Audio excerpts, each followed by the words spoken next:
Et voilà, on se retrouve avec le OnePlus X. Donc ça sera mon dernier smartphone sur l'année 2015.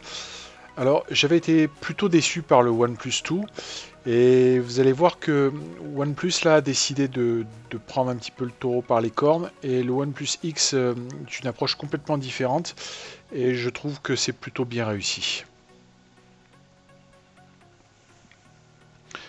Alors on trouve un packaging maintenant comme on connaît chez OnePlus.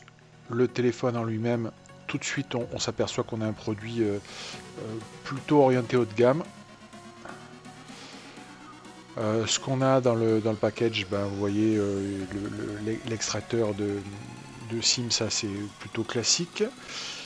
Mais on a livré avec ça, vous voyez, c'est une coque en silicone, donc c'est plutôt sympa d'avoir ça, puisque vous verrez après tout le corps du portable est en verre, donc c'est plutôt sympa d'avoir une coque.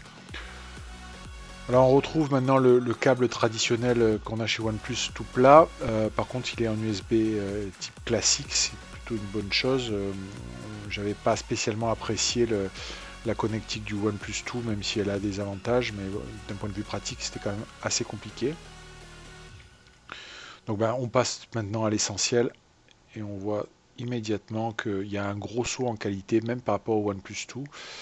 Alors l'écran est superbe, la finition tout autour, donc en aluminium, c'est très qualitatif, les boutons sont aussi en aluminium, vous voyez les détails.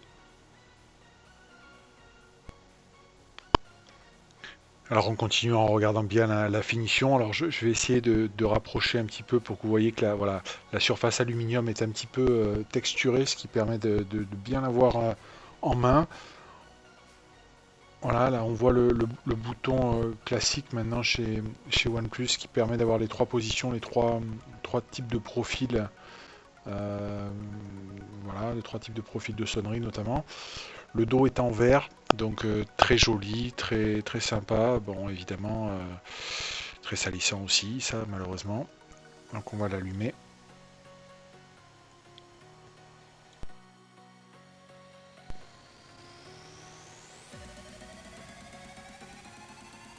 Alors on constate tout de suite la présence d'un double SIM. Donc on voit bien les deux icônes en haut à droite. Alors, hop, voilà, double SIM. Alors c'est un peu particulier hein, parce que le modèle d'origine fait 16 Go et on peut l'étendre par une micro SD, mais la micro SD condamne l'emplacement de la deuxième SIM. Alors voilà maintenant le OnePlus X à côté du OnePlus 2. Bon, on voit évidemment bien la différence de taille d'écran.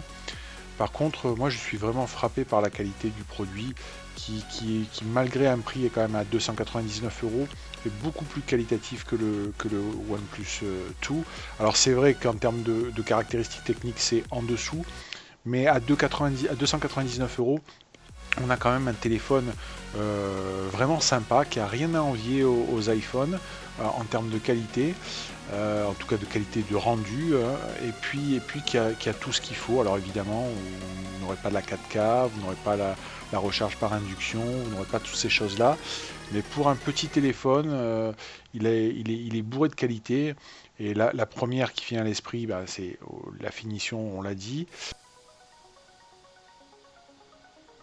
Voilà, alors il est ni trop gros ni trop fin. C'est un téléphone qui pèse à peu près 135 grammes pour un 5 pouces encore une fois, donc il tient vraiment bien en main. Donc là je vous remonte la connectique qui est du type USB classique, ce qui permet de retrouver de la connectique un petit peu partout.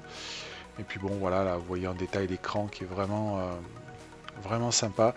Donc c'est plutôt pour moi une très bonne surprise. Encore une fois, à 299 €, il y a très peu de concurrents qui disposent d'autant de qualité.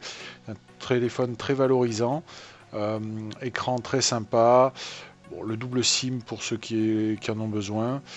Et voilà, bon, je pense vraiment que sur ce prix-là, c'est quelque chose qui ne décevra pas.